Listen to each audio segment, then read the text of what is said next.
लिखा है बेटा? 12 लिखा है। ये चलो, ये क्या है?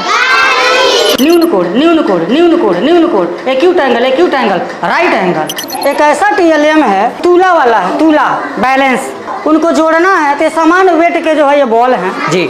और यहाँ देखेंगे आप 1 से लेकर के 10 तक, 1 से लेकर के 10 तक बनाया गया है। इसको और बड़ा भी हम बना सकते हैं। 2 है और में 4 जोड़ना है, 4 धंधु जोड़ना है। ठीक है। इस बाल को कहाँ लगा दोगे कि वो बराबर पर आ जाएगा? एक बैलेंस है तराजू वाला। हाँ, 4 और 2 7 होता है तो बहुत नीचे हो गया। 4 और 2 यहाँ 6 हो गया जी, तो ये बैलेंस हो जाता है। तो ये बैलेंस हो जाएगा जी।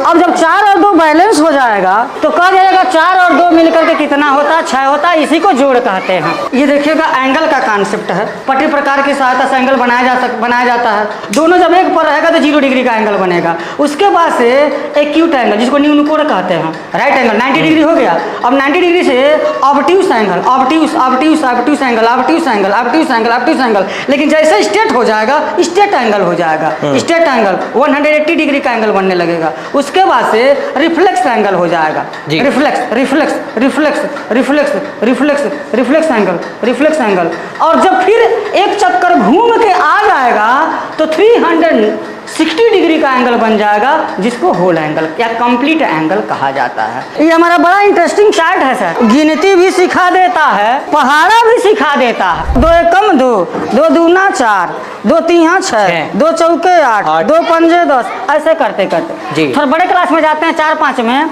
तो हम इसमें लॉसा भी सीख सकते हैं और मौसा भी सीख सकते हैं। इसकी प्रक्रिया है, हमारे में 3 है और मान लीजिए कि यह हमारा 4 है। ठीक है, बहुत इंटरेस्टिंग तरीका है।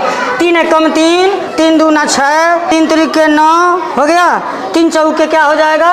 12 हो जाएगा जी। और भी आगे जा सकता है। देखिए 4 एकम 4, 4 दूना 8 और 4 तिहा 12 हो जाए, नहीं हो जाएगा? 3 चौके 12, 4 तिहा 12, 12 पर आ गया। इसका मतलब 3 और 4 का जो एलसीएम होगा वो 12 हो जाएगा जी। टेबल पढ़ते पढ़ते दोनों जब एक जगह आ जाएंगे एक संख्या पर तो वो हो जाएगा उसका जो है एलसीएम। तो ये बहुत ही इंटरेस्टिंग, बहुत बढ़िया कॉन्सेप्ट है। बहुत बढ़िया कॉन्सेप्ट है। खास करके कक्षा 3 में पूर्ववर्ती बता दिया जाता है, पहले की संख्या बाद की संख्या। पहले कहेगा तो इसको इधर जो है इधर पुश कर देगा तो 0 आ जाएगा, यानी कि 1 की जो पूर्ववर्ती है वो 0 है। 1 की उत्तरवर्ती इधर ऐसे पुश कर देगा तो 2 हो जाएगा, मैंने कि 1 के बाद अगले वाला 2। फिर अगर मैं पूछता हूँ कि बेटा 8 का पूर्ववर्ती क्या होगा और 8 का अनुवर्ती क्या होगा, 9 हो जाएगा। ये जो वेस्टेज जो है उन्हीं का ही आपने बनाया हुआ है? हाँ, जो वेस्ट चीजों से, वेस्ट मटेरियल से बना है। जी जी जी जी। ये संख्या है, उसकी पूर्ववर्ती है और उसकी यह अनुवर्ती है। व्हील पर बना दिया, जहाँ पर रुकेगा तो 8 संख्या है। ठीक है। उसकी पूर्ववर्ती 7 है, उसकी अनुवर्ती 9 है। छोटा छोटा जोड़ घटाना बनाया इसको, जैसे 8 और 8 धन 4 है।